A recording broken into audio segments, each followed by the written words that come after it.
Hi there, guys. So we're going to do the start of chapter 12 here. Chapter 12 deals with vectors, as did chapter 3, but this is in applicable situations, a lot of them being physics type situations. I'm going to try and do 12A, possibly B and C in this one video, but we'll see how it goes. Okay. Importantly, you don't need to know about all of these concepts that are being talked about here, apart from displacement, velocity, and acceleration. So, for example, if you feel like you haven't done much physics and they're talking about magnetic and electric fields, or momentum, or force, you don't have to worry about the concepts there because the mathematics behind it is the same in each case, and the mathematics will be clear. You do need to know, however, about displacement, velocity, and acceleration, and how they link to each other by differentiation and integration. Right, okay, but what are vectors? Vectors have both magnitude and direction. So say, for example, if a car is traveling east, then it's traveling on a bearing of 0, 90 degrees, that's its direction, and maybe it has a speed of 100 kilometers per hour, and that would be its speed, and so there's the two components of the vector there that we're interested in. Now we're going to put those type of things into column vectors in a bit, but that's the basic idea. Vectors are more than just magnitudes. They have two things. They have both a magnitude or a size, and they also have a direction as well. Okay, so things like vector quantities, which I guess you know about already, are velocity, acceleration, and displacement as well, in fact.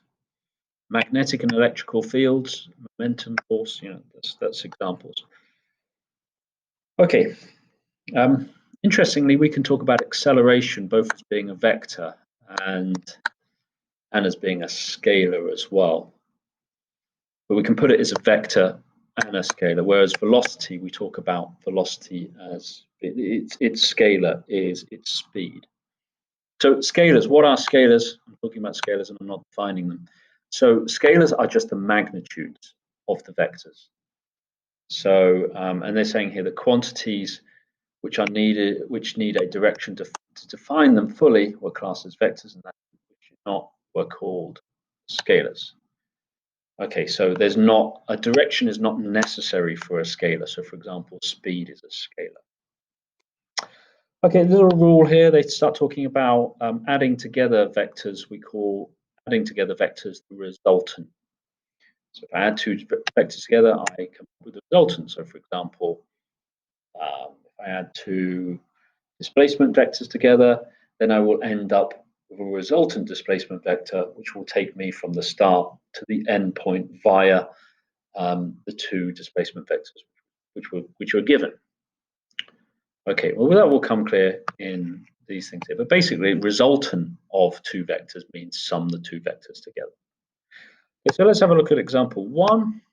Okay, so a force is given by the vector 2, 5 newtons. You can see you can put the units on the end there. And a second force is defined by 3 minus 2 newtons relative to the horizontal and vertical axes. Now, you can be expected. It's playing up. Let's see.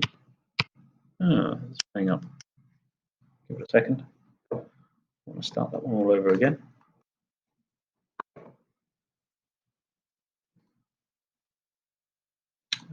Let's just see this again. Sorry about this. It's pretty annoying. Let's just start that one again. Sorry about this. 30-second little pause there for your mind. Let's see if we can get it working again. Playing up. What's going on here? I think the computer is slowing down. There we go. There we go. Right, okay, sorry about that. So two forces are given, and we're given a little diagram here as well. And it says that these things are, so the first one is relative to the horizontal axis, so that's 2, 5, 2 along, 5 up, relative to the horizontal axis, that is to say, there we go, there's a horizontal axis that we care about, 2 is going across and 5 is going up or down. Okay. And second force is given by this one here, and you can see that one here. They've come up with a little diagram for this, and the diagram is 3 across and 2 down. Okay, a particle is subjected to both of these forces. So you can imagine something being pulled with a force in one direction and a force in the other direction. And overall, the force is going to be something like this in the middle. Okay, now what you can do is you can add one force onto the end of the other. Put this one on the end here, and you can see that this is going to be your resultant vector. And I could have done it in the other way around as well. I could have said the one on the bottom first, and then the one going like this second, and it will leave me in the same position in the end. The overall force is this thing. I'm really playing it here. I think it might be the computer. So is this thing here. That's the overall resultant force. Okay, let's take that back a little bit. And let's see what the question said. So what is the total horizontal force that it experiences? Well, it experiences both the 2 and the 3 horizontally. So the answer is 5 newtons. Okay, what is the total vertical force that it experiences? Well, you can see that as well. You can see it experiences 5 and minus 2. So that's going to give you an overall force of 3 newtons. Okay. Newtons there, okay? Right, and basically that's just coming from adding those two things together. If I add them together, I can add the tops, which is 5, and I can add the bottoms, which is 3. And that is your resultant vector in this case. We can put newtons on the end if we want to. Right, then it says, hence write down the column vector as a resultant force. Oh, I've done that. I'm getting ahead of myself. There we are. Experienced by the particle and show this force on a diagram. Well, let's show this force on a diagram. Let's actually put it on the diagram here. Let's put it on this diagram. So let's put this from the start, and then let's say we're going 5 across. So 5 across would take us to here, and 3 up would take us to here. So there is the vector on the diagram, and you will notice that that's the same as doing this followed by this, okay, or it's the same as what I was talking about a little bit ago, this one followed by this one. Okay, so it's taking us to that overall resultant force. Okay, to this point in the end. Okay, so find the magnitude of the resultant force experienced by a particle. So the magnitude of this thing here is just, so if we call this, I don't know, let's call this R for the resultant force, then we can say the magnitude of this is the total distance of that, which is going to be 5 at the bottom and 3 up. So you're going to do 5 squared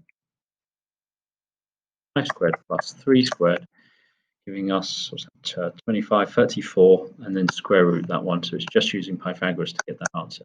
So square root of 34, and that's the magnitude of the resultant force. So that's 34, square root of 34 newtons. That's the scalar that's being applied, the overall force which is being applied, neglecting any direction. Okay, now you can work that one out on your calculator. You might need to give that to 3 significant figures. Right, okay, let's see if we can continue.